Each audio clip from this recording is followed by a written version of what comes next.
Hello and welcome back to another exciting episode of Middle Age Gaming. Last week's entries aside, it's been a great year and we've had a lot of fun. But unfortunately, we've been gaining two new hosts, losing Korean for an extended period of time, and burning ourselves out on BlueStacks. So between all those things, we have barely put a dent in our backlog, which brings us to today's topic. Antoine. Yes, so as you know, and of course you know because we are repeating every week, there is Steam sales all the time. There are epic free games every week or every month. So that means that we have a number of games in the backlog, which is insane. And I am a very good student there because I may have like maybe 5 games I haven't played in my 70, 80 games on my Steam library. So some of my friends are like 30 to 50 games back. So hey, I'm not that bad compared to some others. But yeah, we have tons and tons of games in the backlog. And so this time we decided to talk about these and which one excites us the most, even though we are still not playing it. Because, we need to add a bit of logic in this world.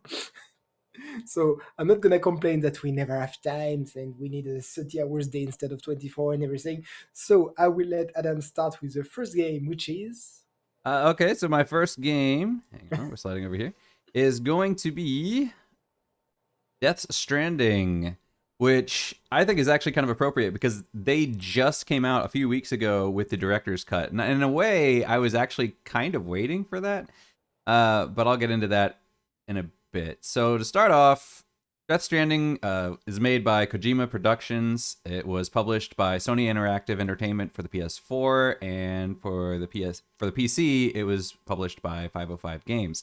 It originally released on November 8th, 2019, and I got it for Christmas 2019, and I still haven't played it 2 years later because there's just been that many games that I've had to catch up on. And when I did hear that they were making a director's cut, which was around the time that they announced the Ghost of Tsushima director's cut as well, then I thought, you know what, at this point, I might as well just wait for that. I mean, I did the same thing with Final Fantasy 15 where it was in my backlog for so long, and then finally they came out with the Royal Edition. I was like, you know what? I'll just get the upgrade and just play the full game. And so now I'm gonna do the same thing here with Death Stranding. So the director's cut came out on September 24th, 2021, and I still haven't gotten to it, but it should be able to get to it soon. As far as genre goes, it's kind of a weird one. A lot of people call this like the quintessential walking simulator.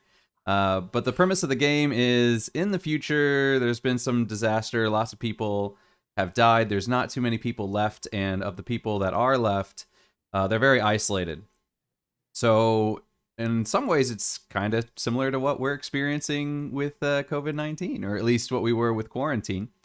And basically, your main character, it's his job to maintain some form of communication between these different isolated outposts. You know, he's kind of a delivery man. He takes what people need from point A and takes them to point B. And so he's a very special kind of person in this world.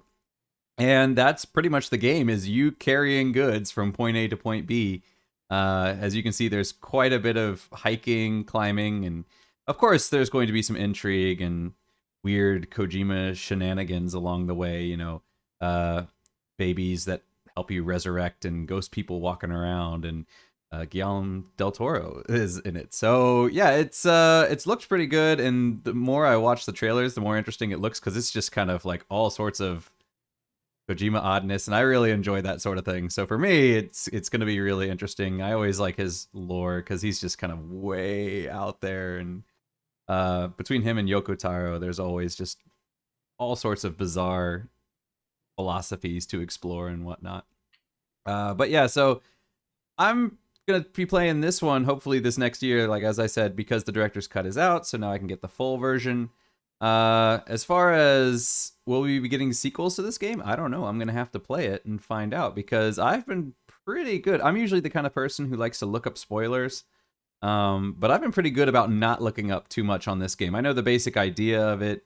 I know some of the cameos in it. For instance, Conan, the late night host, is in the game.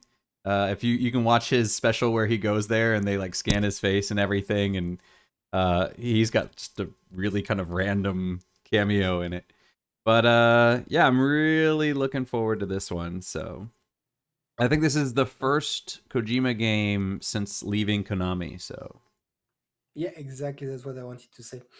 And it's a Hideo Kojima game, which is why I did not buy it. I you don't like was, Kojima games? you know, now you know me. I'm still very annoyed at how MGS5 ended. You know that he Ah, left without finishing the game, and that pissed me off. And also, I never like having like the game in chapters with Hideo Kojima all over the screens at every chapter. So, it does that. they don't do that in Death Stranding. So I Oh, watched okay. the game, and actually I was wondering because this game, I'm not gonna spoil the lore for one good reason is because it's so complicated that I can't actually remember everything, quite a lot of it actually. And I was wondering what's the difference between the previous edition and the director's cut. What do they add some odd scene that they cut or something? It's like I don't imagine it's a Zack Snyder Batman 5 hour movie. Yeah, no, It's not gonna I think change they just much, I guess. added some content. I because there wasn't any DLC, so I think they just kind of like Yeah, the but Ghost of Tsushima where they've enhanced some things, and I think they might have even added a few scenes or kind of fleshed out certain areas a little bit more than maybe they had been okay, previously. because this time the story is well rounded, and with it's finished, it's finished. I don't think there will be a number two. Oh, okay. I don't think I don't see how they would do that. Or again, I don't remember the story in detail, but in my mind, no, there wouldn't be a DLC or something after the original story. I don't see it happening. But so as you described it, and I think a lot of my friends described it the same. This game could have been subtitled UPS, the game, because Yeah. that's exactly this. UPS in an apocalyptic world. It's very fun to watch, to play. I don't know. I know that there's a lot. I can't spoil too much because I know that you haven't played it, but Yeah. just know that there is a big, quite a big notion put on collecting stuff, whether it's collecting it in the wild or through quests. And you need to do every single secondary quest because is I think I can say it is basically crossing America from Yeah. east to west. Being an American yourself, you can imagine the trip. Yeah. That's yeah, on foot Mostly on foot. in an apocalyptic world. So that's quite the adventure. And you saw maybe in the trailer that there is some vehicles at some point in the game, and you need to collect stuff to actually create a road, a highway from east to west, so that you don't have to walk the whole time after because it gets very tiring very fast. And it is very long, like you're not just like going, like even crossing France on foot would be long, so I can't even imagine the US. It would take like months or years or anything. So Takes a long yeah. time. People have done it, but yeah, it takes a long time. Yeah, it's like Forrest Gump. Well, he ran most of it, so Exactly. but In yeah. any case, yeah, it's a very convoluted story. You like or you don't like. I liked some part of it, not everything, because that wasn't really my kind of story, even though the world is quite interesting. I had a lot of trouble understanding how the monster in this game works. Hmm. Why sometimes they're invisible, why some. I even now I know I watch the stream, I watch the whole game, and no, I know that Norman Reedus, that you of course know for Walking Dead, um, is special in this world. Is even more special than most, and I remember a bit why. At least I know his origin, which make him special. But again, this is very complicated. So if you want to stream this one, I think I will rewatch the stream just to try to remember the story a bit more. Yeah, the plan is to stream And this one. I don't know how long it's gonna take, but we'll have to see. long. Yeah, a I long recall time. it was long because again, you really have to do all the secondary quests if you want to put the highway, and I just can't stress how important it is to do the highway so you can just take your bike or truck and zzz. Because Yeah. you can't zoom when you don't have the highways. There's rocks everywhere. You bump into everything and it just doesn't work. So when you have a nice, clean, straight highway, like, ah, heavens, yay!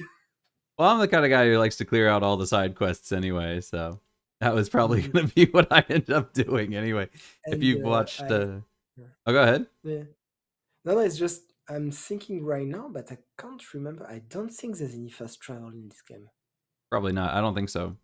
I don't think so. You really have to use a highway from east to west, west to east every time. So sorry, Oh I no, cut I you was, off. I was just gonna say if you've watched my streams, I've been playing Horizon Zero Dawn, and the idea was I was like, okay, I'm gonna streamline this main quest, and yeah, that has not happened. I am getting distracted every 5 feet, and it's like, oh, there's a bandit camp. This will only take a second. You know, like, oh, there's a Thunderjaw. Trails. I don't have to kill it, but I'm tempted to. So, I want y- to get all the blazing suns. yeah, exactly. So, Absolutely. yeah, so I think what I've decided to do is, I'll go to the trials, but I'll complete the trials offline. I finished them all online so far. I think I've gotten, or no, I've been to 3 and I've completed 2 of them online, and I finished the third one offline. I think I'll skip those and just do those offline. But Yeah, uh, but yeah, again, it's extremely important in Horizon Zero Dawn again to do these side quests, oh trials, yeah, because you don't really have a leveling system. Your leveling system is your weapons. At yeah, some point, when you finish the hunting cabin, you have this massive weapon which basically take off all the weapon from a center Joe, and you just in front is come here now. You oh yeah, you piss me off the the whole game, and then it makes the game that much easier. So. yeah, and then also in the final fight of that one, they have depending on the side quests you've completed, different people will show up Oh at yeah, the yeah, end. yeah. But that was honestly, I was a little bit disappointed Doesn't because make just any for difference. exactly, I made it without the quest and with the quest just to see how helpful they are, It's and they just are utterly dialogue. useless, absolutely useless. Yeah, Yeah, it's just that's a purely for shame. dialogue.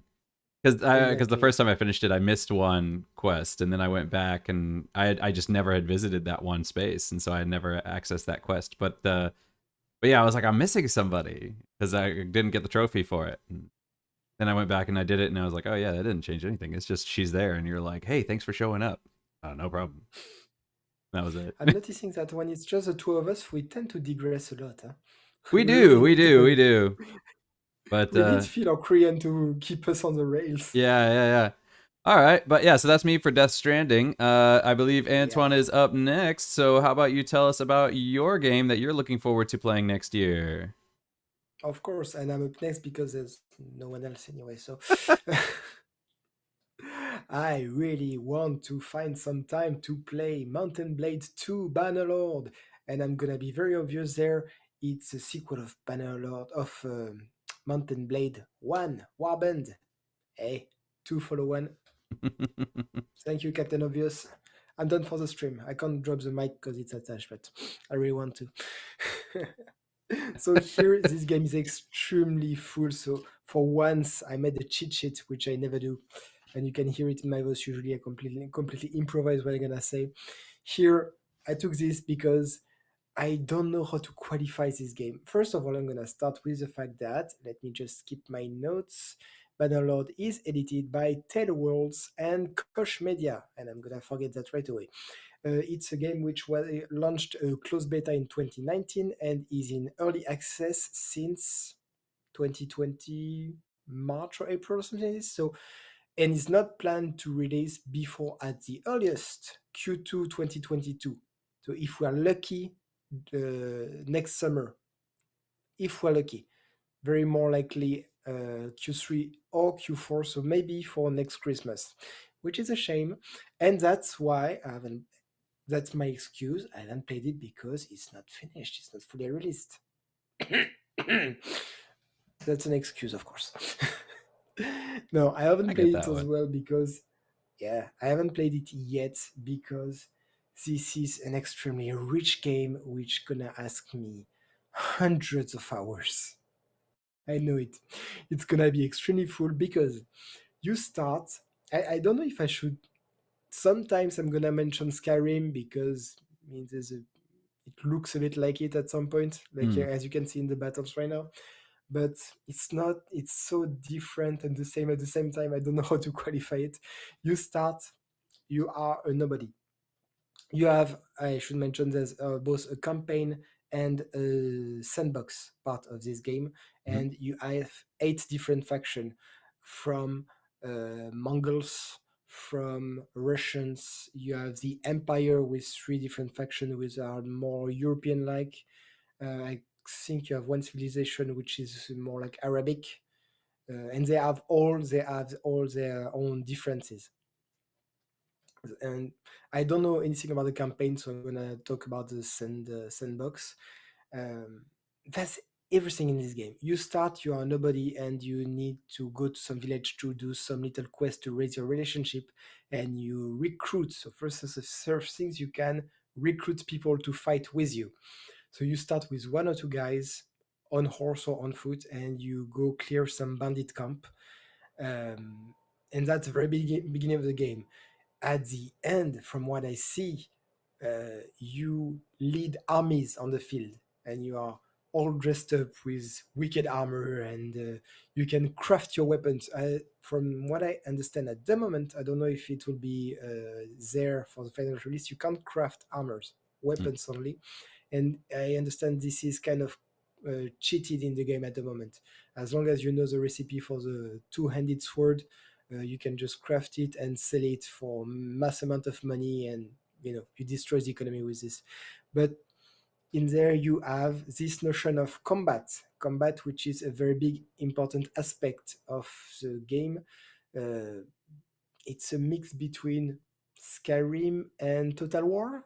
I know it's a very weird mix, but you have your allies on the field like in a Total War, but you control your character. You can control it in any way you want. If you want to use a sword, a pole arm, long distance crossbow, or whatever, you can choose if you want to be on a horse. So I think the horse is quite compulsory, if I understand. At the beginning you saw, actually it just reminds me, I have my cheat sheet but still I'm watching that. You have tournaments to raise your reputation, to raise your money. um, so here you start from just having a couple of colleagues to leading armies, and here you have a couple of things which are very important, is that the economy, you will need money, and you need influence, diplomacy. As I said, there are factions which are kingdoms, and you need to help your kingdom, whichever you choose, to rise and take power and conquer the other civilization, as in civilization, if you will, but it's an action RPG, imagine. So you need to have influence within the court of your kingdom, so that you can influence people. When you take a castle, you can maybe bribe, or with your influence try to earn to manage the keep, to manage the fief, they call it, or something like this, which include maybe a castle, a village, something like this. And you can assign governors to it. And I forgot to mention, you go from village to village at the beginning of the game. You meet companions in there, which are basically your lieutenants. You can assign them to roles in your armies. They will be your generals. They can be your governors when you have castles. So you have to manage your influence at court to expand your territories. And just saying this, can you imagine how rich this game is? It's really important. Let me check if I missed something. You can craft, you have tournaments, you can recruit your troops, you recruit your generals, your lieutenant, you can craft. I forgot the most important 2 things. First, with battles, I talked about the battles on a field, like 2 armies, boom, classic. You also have siege. So I said you can have castles. You have to siege a castle to take it, or you have to defend it. And that's quite what is a big issue they have at the moment. Is AI are even worse than brain dead. They are extremely stupid by putting their one ladder, and with one guy at a time climbing on the ladder, and they are not efficient at all. And you're basically the commander looking like what the hell is he doing? You're a bit like this, like fist palming yourself, like this, like guys, no. um, when you siege a castle, you have artillery action, with trebuchet and is it what do you say it in English? A trebuchet, Trebuchet. catapults, things like this. If you are on the castle walls, you have these big scorpions like arbalete, like these giant arbalets to shoot enemies. It's extremely rich, but of course, it's still an early access. There's still a lot of issues, as I mentioned, AI, as I mentioned, economy has to be reworked. There's still a lot of work to do, which is why it's not going to be released for at least 6, 8 months to a year. So they know they have a lot of work to do, even though it has been in early access since a year. And that's what we talked about before in one of our previous podcasts. It's good, take your time. This is going to be a great game. And take your time to put a little touch to it, which is gonna make it very nice. Right now, here you have character creation on the screen. You can create your character, which is excellent again. Um, and yes, I compared it to Skyrim because I quickly looked on the Nexus. If you like to mod your game, there's already hundreds of mods, visuals, tactics. Again, the game is not finished yet, so people are taking upon themselves to, you know, fix it because they don't want to wait, and that's fantastic. It's great. So big kudos on this game. I really want to play it. One reason also I haven't played it yet, and I don't know if it's me or if it wasn't finished or not. I think it's just me, but I played the tutorials, and it was extremely hard for me to um, to adapt to the controls. I played with my mouse and keyboard, and I found it super hard for me to simply fight in the tutorial. I just couldn't. It wasn't intuitive for me. I really had big problems with it. I felt like I was moving a giant tanker or a semi truck on the highway. I really had a big trouble with it. So I don't know if it would be better with a pad or if it's just that I didn't assign my keys properly on the keyboard. I don't know. But for me, the tutorials at this time, it just didn't really work and it didn't make me want to go start a game if I can't control my character properly. Again, not sure if it's a game or if it's just me. Yeah, I want to call myself an experienced player, so I have seen quite a lot of controls, so I don't think it's only me. yeah. Well, that was one thing that they were saying with The Witcher 3 was when it came out. Obviously, the previous Witchers had been on PC and then ported to consoles, but Witcher 3 had been designed with consoles in mind, and so it was designed to be played on a gamepad. And some people were saying that the mouse and keyboard controls, as a result, just weren't as good. So I'm looking it up. It says that this game they do It's plan on on. releasing it for console at some point. So it might be one of Yeah, those but I think things. it's Windows only, huh? At least at Currently, first it was PC yeah, they because don't do it's early access on consoles. So let's see. It again for says people out there. You like Skyrim on console? You never played Skyrim because you have to play on computer with some mods. yeah, with the mods. That's the thing. You But haven't played yeah, Skyrim until you played with mods. yeah. So here it says, let's see. Mountain Blade 2 And take it Bannerlord from was officially someone. confirmed to be coming for consoles, though it is presently unclear whether that means next gen only or not, in addition to PC. So it is coming to consoles. So it might be one of those things where they thought, you know what, most PC players have a gamepad, and if we're going to release it on console, it's going to have a gamepad. So let's just design it with gamepad in mind from the get go and save ourselves a lot of Possible, trouble. but I'll retry. Very likely, I'll just retry when it's the official release is there. So I'll see if I can control it. I'll put a pad, but I don't have. I don't know. I never played really much with a pad on my computer. Usually, I use my PlayStation pad, and I don't feel it very adapted to it. I see a lot of people use the Xbox pad. Maybe that's maybe something I should invest in. It's When I'm on my entirely computer, I like my mouse and keyboard. yeah. It's entirely up to preference. I like symmetric controls. I know some people like the asymmetric. It depends on how you hold your controller. So That really depends on the game. Like for instance, the Tales of, like the Berseria, I have to play it on the pad because you can't, even if it's on Steam on computer, playing with mouse and keyboard or tails off, of course it's not gonna work. Yeah. So it really depends on the game, and I'm not sure if yet if it was just me or maybe just a game, but it's something to try again and again. I'm extremely hyped with this game, extremely scared of the amount of time I'm gonna put into it once I know how to manipulate this. But yeah, it sounds gonna be really fun. Just look at these battles. This is on Steam, correct? This is on Steam, absolutely yes. Okay, if you want to get a pad, you might want to think about the DS5, just because Steam now supports haptic feedback, and I don't think too many other controllers currently have that in the DS5. So if the DS5, what is it? Like that PS5 that's the remote? PS5 controller, yeah, has the haptic feedback. I'm not. I know that there will be more in the future, but currently that one's supposed to be the best one for haptic feedback. But that's again assuming that this game supports haptic feedback. So who knows? Yes, because if I recall, so don't quote me on that, it has to be checked, but if I recall, Warbonds, so number one, was released in 2012, I think, and the two here run on the same engine. Oh So wow. if you think, yeah, if you think it's ugly, it's normal, it's ugly.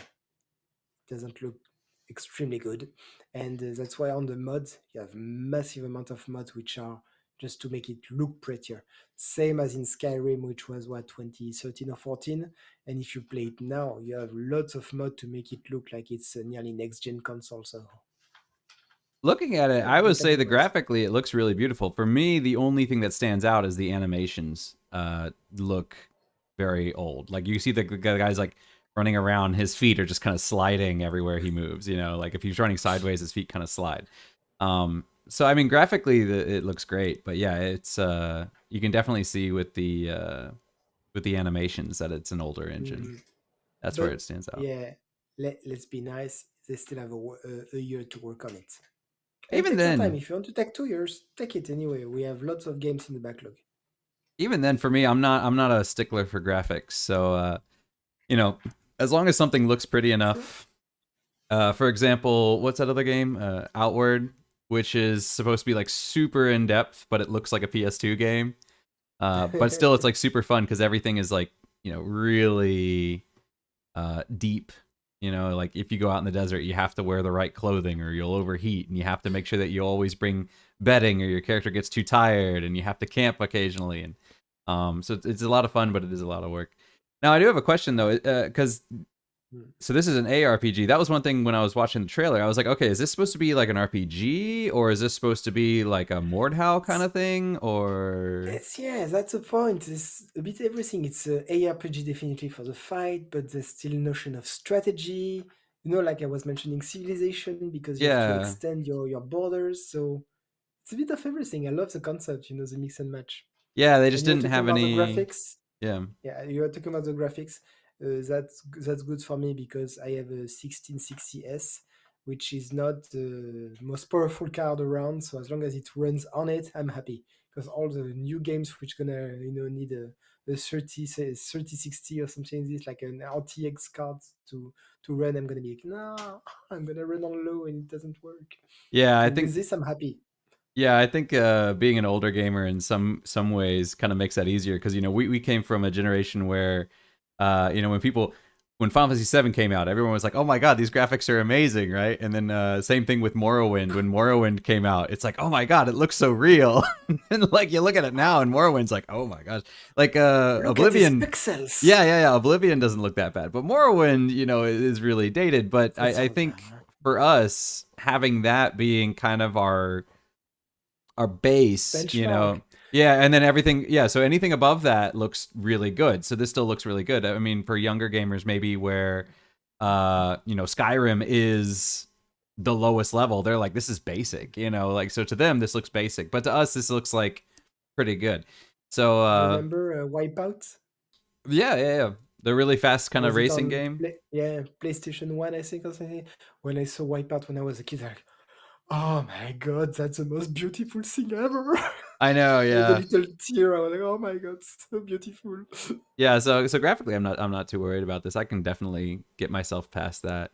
But yeah, I was just looking at it because I was like, they didn't have any dialogue or anything like that. So I wasn't sure if it was supposed to be a story driven or if it was more like a more open-ended adventure style There game are or stories, but again, I haven't played this, so I need to check. There is campaign and there is stories, but it's kind of you move from village to village, taverns to taverns, and you talk to people. Mhm. I don't know exactly how it interact there, but that's how you recruit your lieutenants. That's how you get the quests. You have to walk on the map with your horse to go to some villages to gather quest, and unfortunately, I don't have much to say on it because I don't really know how it works. Just know that's where you gather stuff. So I don't know if the lore is very important yet or if it has been puffed out because I know that a lot of people like simply the sandbox mode. You know, Mm. no campaign, just start, recruit, kill bandits, work your way up, become the king, lead your nation, and crush the empire. Yeah, the only other question I have is this single player only or is this multiplayer? Because some of the big battles sometimes you'll see like little highlights over some of the heads. So I'm like, is that a team or are those your units or Exactly, that's your units. okay? Because So at first, you only have two or three against two or three bandits, so it's better to know which one are yours because they all look like crap. You know, like right, the guys you're recruiting off the street, and they are all have just a gray shirt, and you don't know. So no, that's multiplayer. I don't know, and I actually don't think so. I okay, think it's one player only, okay. Because yeah, looking but at that some of could be fun these, if you. yeah, that's fine. Yeah, It was just multiplayer could be fun. yeah, I was just looking at some of these battles, and it looks kind of like it reminded me a lot of Mordhau and how that was basically like supposed to be kind of a bigger version of For Honor in a way.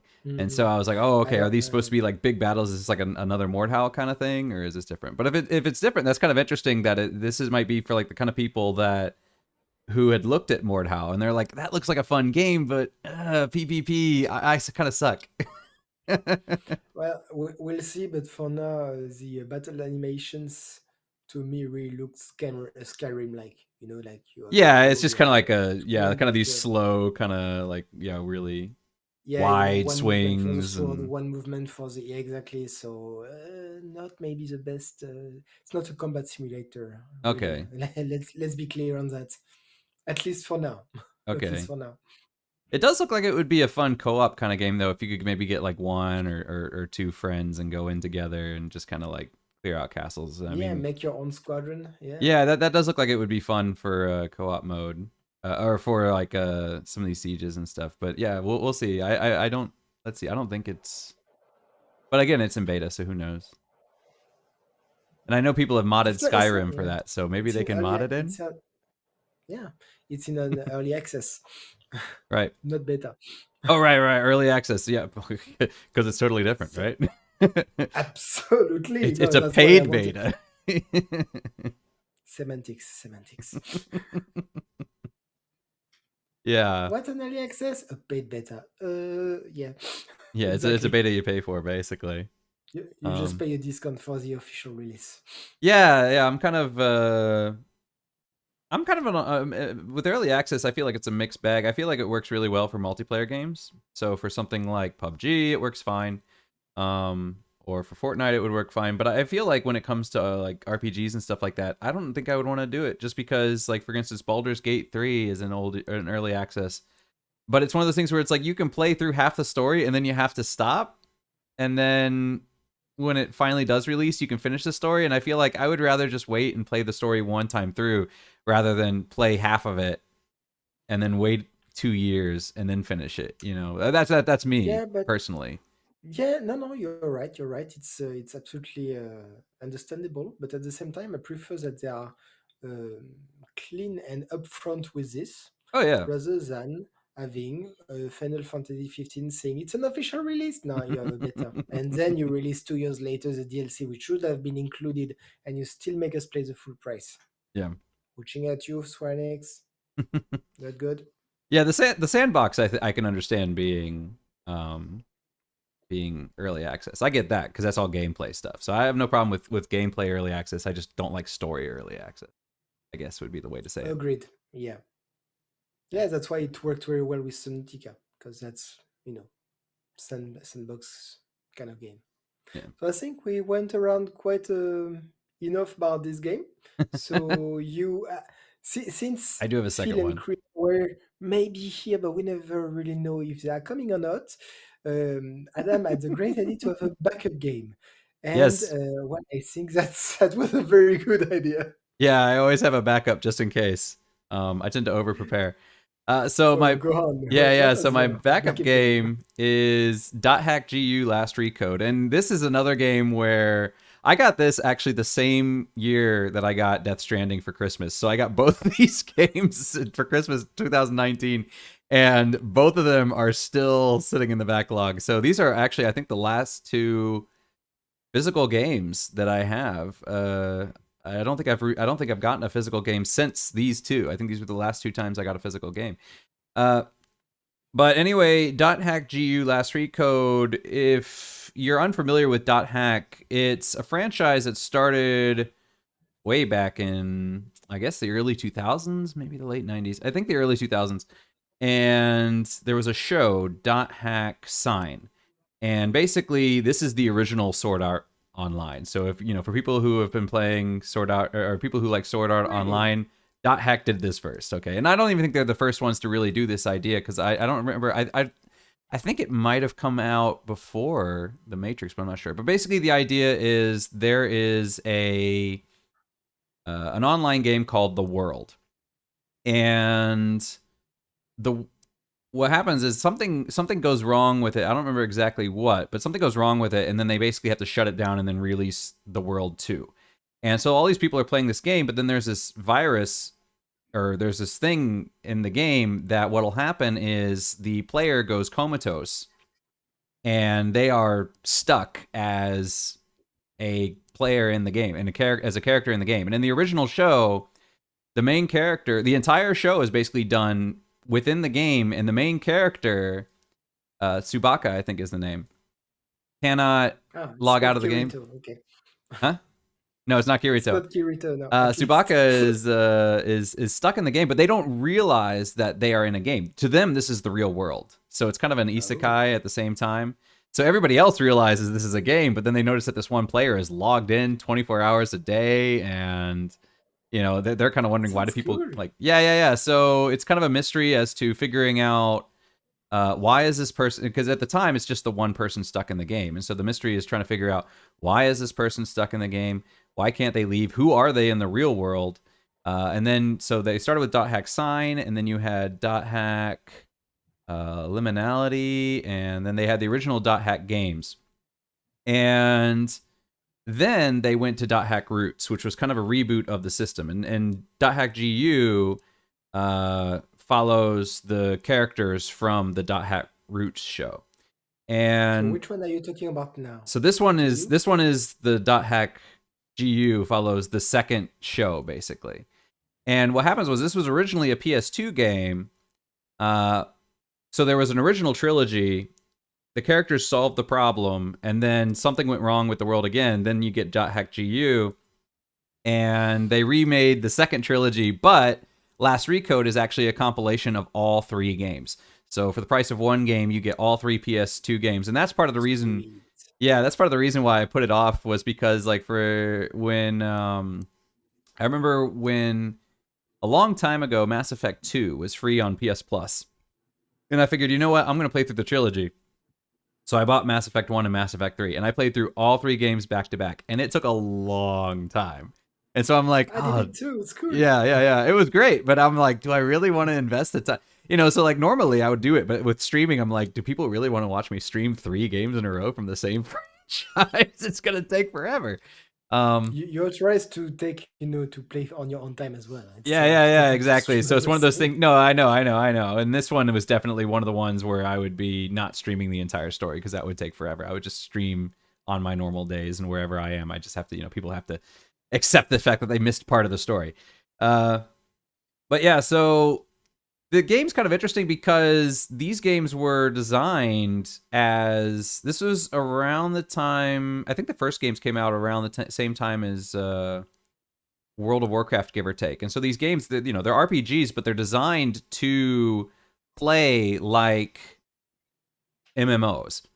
And so you get your character, you have your party members, but you don't necessarily control them. You go on raids, you go to do boss fights, you do all this stuff, at least in the original trilogy. And then and then in the game, they have all the features of, because, these characters are not locked in the game. These characters can still leave. But you have all the access, like you have bulletin board systems, you have forums, you have email, and so you can access all these things in the game. And so the game plays out, you're playing out in this game world, but occasionally you'll get emails from other players and they'll say, hey, meet me here and stuff like that. So so it is kind of interesting because you're playing through it's like an RPG, but you're playing the MMO. It's kind of interesting. I've been looking forward to this one for a long time. I really liked the original show, and I always wanted to play the original trilogy, and I never got around to it. And when I found out that they were doing the remaster of this trilogy, I was like, oh, okay, I'm going to pick this up. And they said that if sales were good, they would probably do a remaster of the original trilogy as well. However, they have not done that yet. So, but yeah, this game originally came out in 2017, I believe. So, when I got it, it was already 2 years old, and then I haven't played it since then.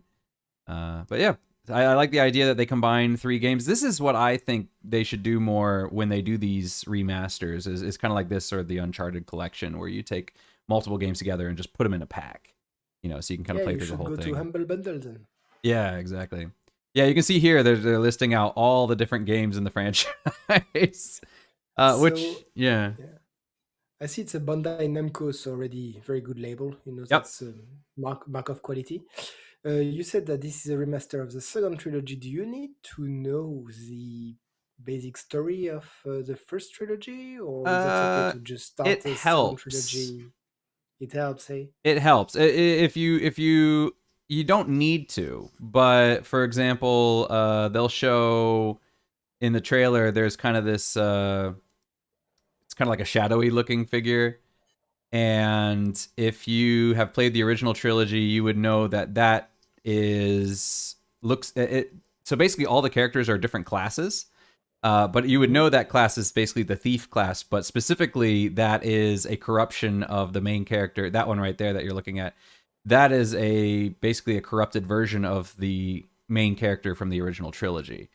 So the original character was Kite, and I think in this one it's called Dark Kite. But basically, because Kite and his crew defeated whatever entity or whatever was, corrupting the system, it figured, I will just copy those characters and then create my own copies of them. Since they defeated me, if I can mimic them, I'll be stronger. So it's kind of using corrupted versions of the characters from the original game. So if you've played the original one, you'll appreciate it more, but you don't need to understand what's going on.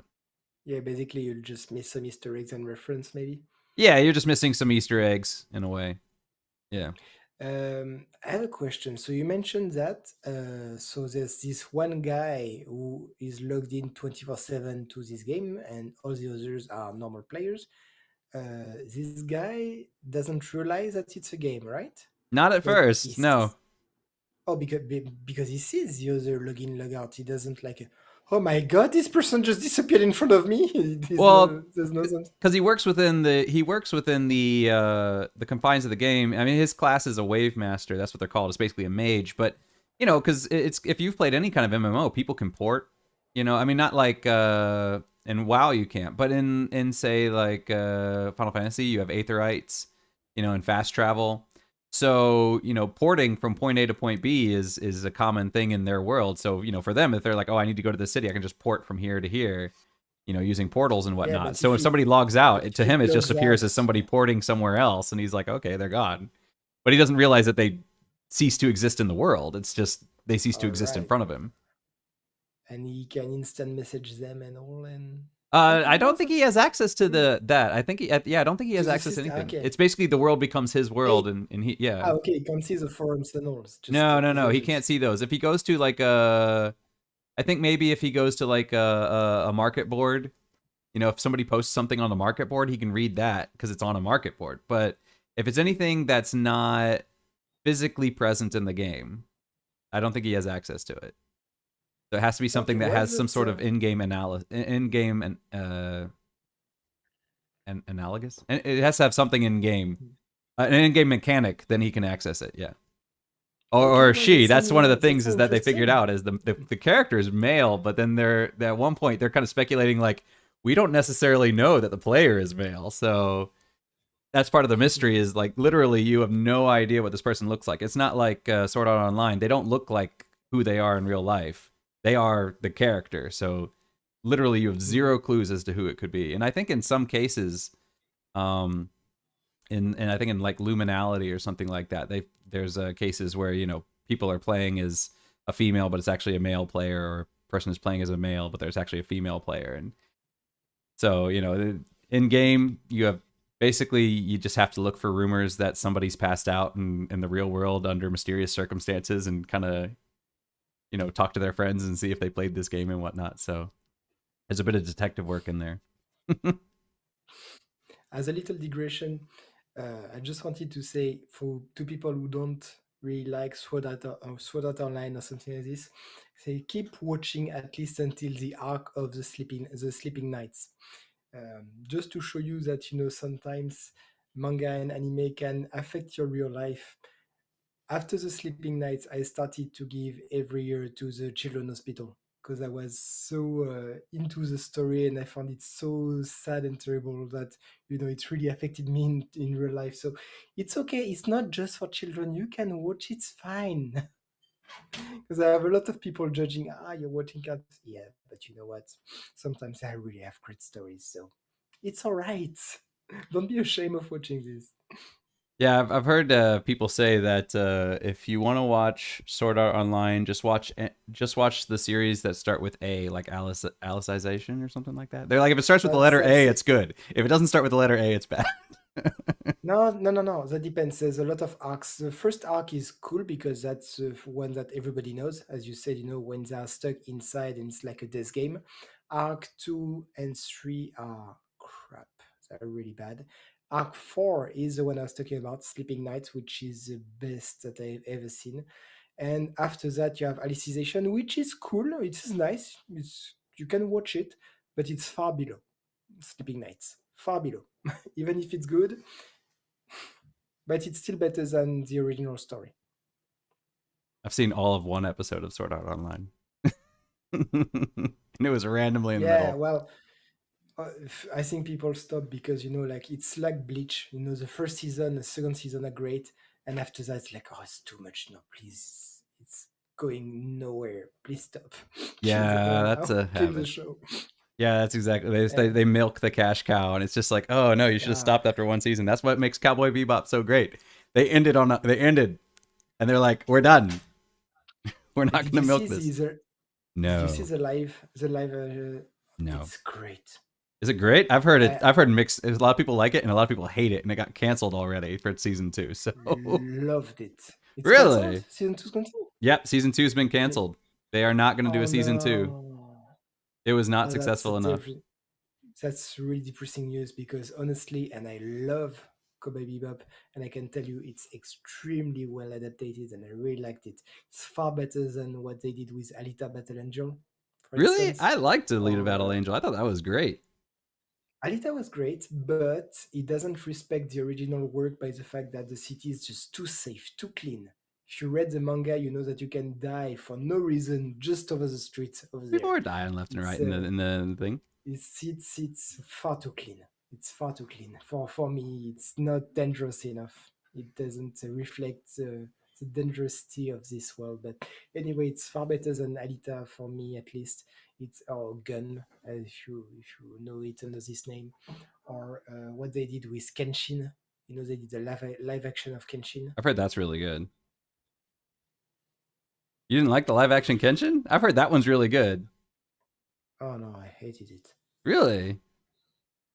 And on the other side, I was like, this Cowboy Bebop is so cool, especially the guy. Well, and the characters like except Vicious, the bad guy.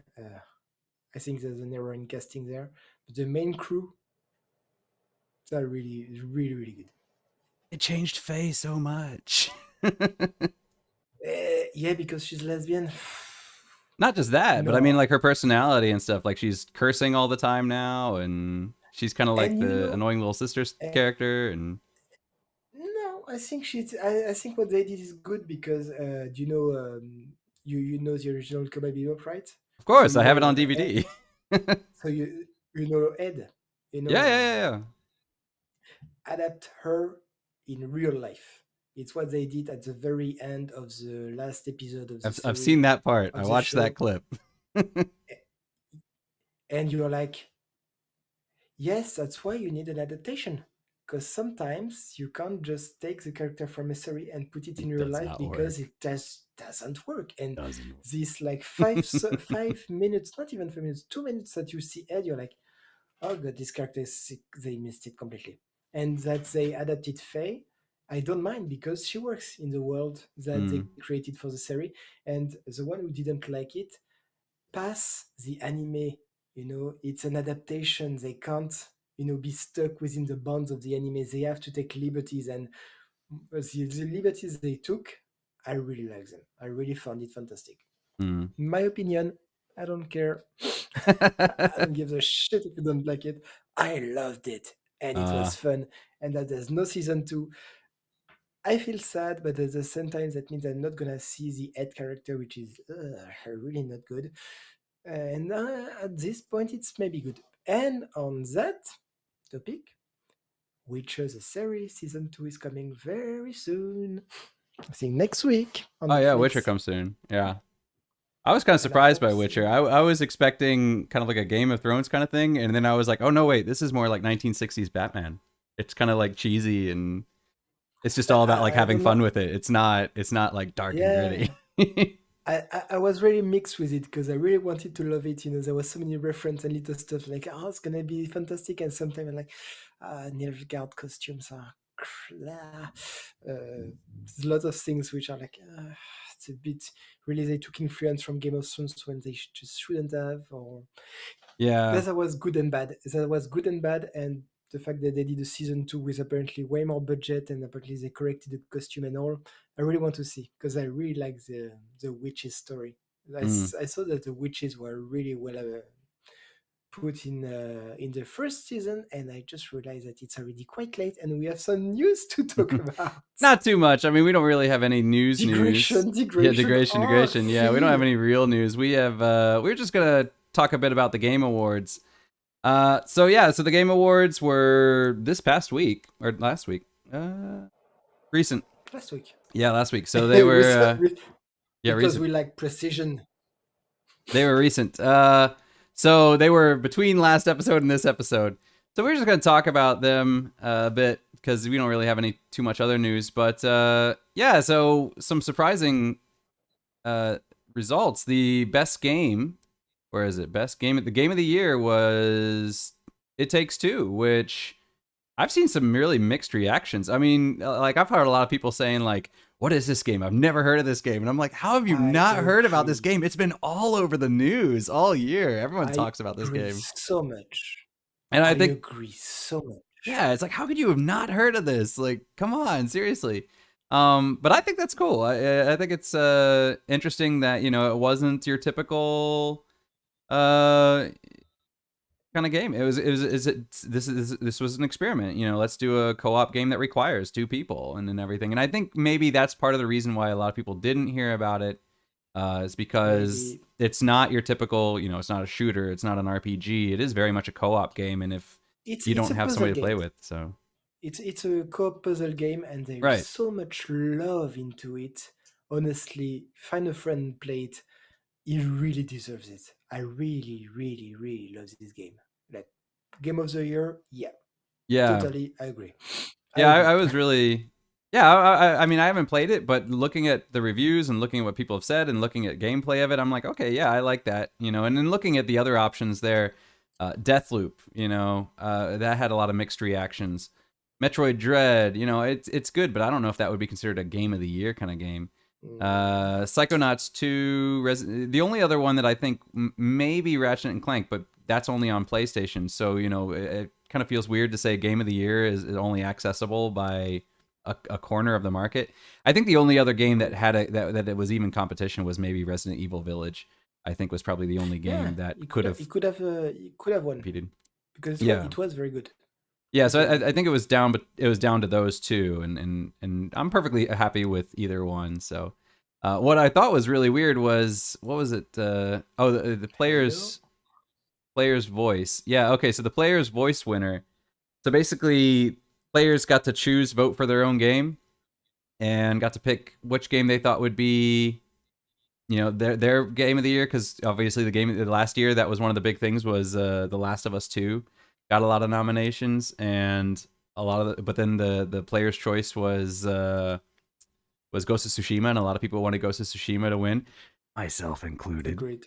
Yeah, But myself included. yeah, so I really thought that one should have won, but of Mhm. course it didn't. And so the players this year voted for Halo Infinite, which was really a bizarre choice because when the Game Awards voting occurred, Halo Infinite, the multiplayer beta, had only been out for 3 weeks, and the campaign had not even been released. And then this game is voted player choice, and it's how many people had played this game?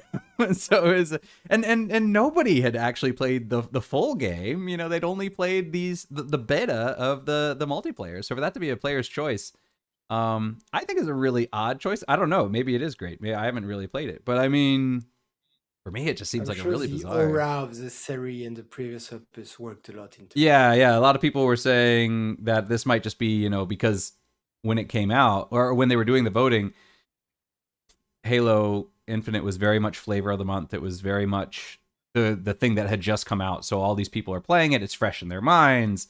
They're like, oh yeah, this game is great. Of course, it's game of the year. Um, so there was a bit of a timing bias there. But I haven't played it. I don't know. But yeah, so some of the other ones, best mobile game was Genshin Impact. Lord of the Ring. Nope. Okay. Genshin Impact. Yeah, I was looking at it too. I was like, oh, is it gonna be Lord? No, it's not Lord of the Rings. It's not the one we've been playing. It was No. the yeah, yeah, yeah. Best RPG was Tales of Arise. So In backlog. is And it? I didn't talk about it today because I don't like to be spoiled too much, which is why I didn't choose it because I would have no idea where to start. Yep. Best narrative was Marvel's Guardians of the Galaxy. So I've heard good things about that, especially after the Avengers game. A lot of people were they did not want Disappointed, huh? to. Yeah, they were very wary of this one, but a lot of people were very happy with it. So I don't know. That might be one Okay. worth picking up. Best multiplayer was It Takes Two, obviously. Yeah, of course. Uh, Yeah. and yeah, and let's see what other ones we've Beth Adley and most anticipated, of course.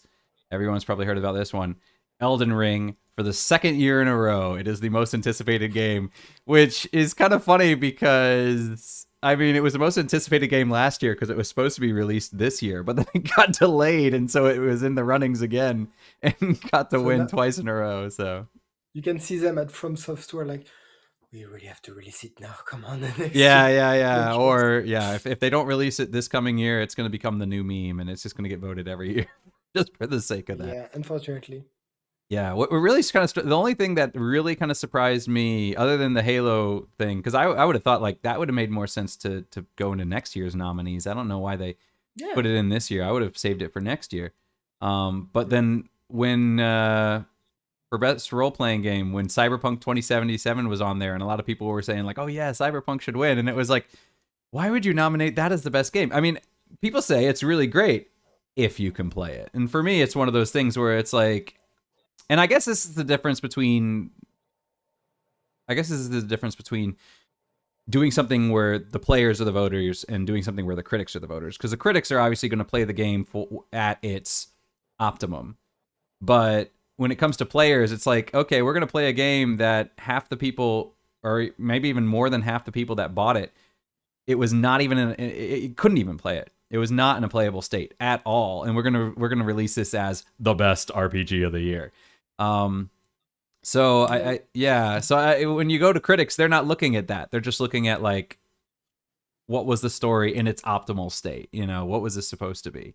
So I think that for me seemed like an odd choice. I don't think I would have nominated Cyberpunk um, from what I've heard, it is really good if you have a PC that can run it. But I mean, yeah, I wouldn't say that the best game is a game that only the elite can play.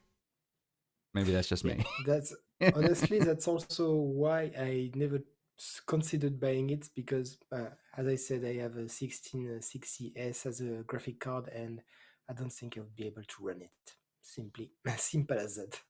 Yeah. Or if I could, I would run it with low settings, and it would be disgusting. And what's the point? I like to have my optimal experience. Yeah, I've debated getting it on PS5. I don't know if they. I think they put it back up. Oh, they did, but there's no PS5 version of the game yet. There's only the PS4 version. So I was thinking about Oh, just waiting until they release, because they're still going to release a PS5 upgrade of the Witcher 3, which I'm not going to play because I played the original Witcher and put 200 and something hours into it, and I'm like, I am not ready for another 200-hour game. with the DLCs and all. I heard the DLCs are great. Yeah, I got the Game of the Year edition. But yeah, I put 200 hours into it, and I'm like, I played through everything. Do I need to play through everything again just for a graphical upgrade? Yeah, nah. Yeah, yeah. So Witcher 4, sure, but just a graphical upgrade of Witcher 3. No, I did that. Do you think they'll do a Witcher 4? Oh, of course. That's their cash cow. Why would they not? That's like asking if you think of Because Bethesda's going to make another Elder Scrolls. Of course they are. because they follow books, and I don't know where the But books the are. Witcher Because games, the Witcher 3 takes place after the books. It doesn't follow the really, books. Yeah, yeah, it takes place after the books. I okay, think the first Witcher game followed the books, and because I have a friend who's really into the books, and he read all the books and he played all the games, and I think he said the first game takes place in the book. The second one, I don't the remember if the second assassination of the one king. is I part of the think it's in the books. book. I I know. think the second one takes you up to the end of the last book, I think. But The Witcher 3 is entirely outside the books. It Okay, takes place after the books. okay. So, yeah. Because I think that was one of the things, is they say in the books it's left ambiguous as to whether they died and went to, because they go to like Avalon or something, right? I think, I don't know, but it's left ambiguous as to whether they died and now they're in paradise or they're alive. And It's very far away. I can't remember. yeah. So it's left extremely vague as to what happened to them. And then obviously with the games, they went with the nope, they're definitely still alive. So yeah. All right. Well, I guess that's about it for today. We don't really have anything else to talk about. There's no other news, really. It was kind of a dry week, but hey, with the Game Awards going on, I think that was probably the focus of everybody else. Oh, no, Antoine looks like he still wants to say something here. Just before finishing the show, we just reached today our 800 subscribers on YouTube. So I wanted to say thanks a lot for following us and keep it up because in 1000 subscribers, we are doing a special Vermintide 2 event. That's it. All right. Yeah. So 800 subscribers on YouTube, which means that I can only assume that between YouTube, Facebook, and Twitch, we have over 1,000 subscribers. But I'd have to do the math on that. I can only assume. So yeah. So yay for us. All right. Unfortunately, Phil can't be here to celebrate, considering that a lot of them came for Rise to War. Lord So of the Ring. so Yeah, credit where credit is due. Yeah. All right, exactly. and with that, we don't have a theme yet for next week, but next week is going to be Christmas, I believe, right? Yeah, right before, so probably something Mhm. Christmassy. All right, and with that, I will leave you guys and catch you again next week. So, bye, everyone.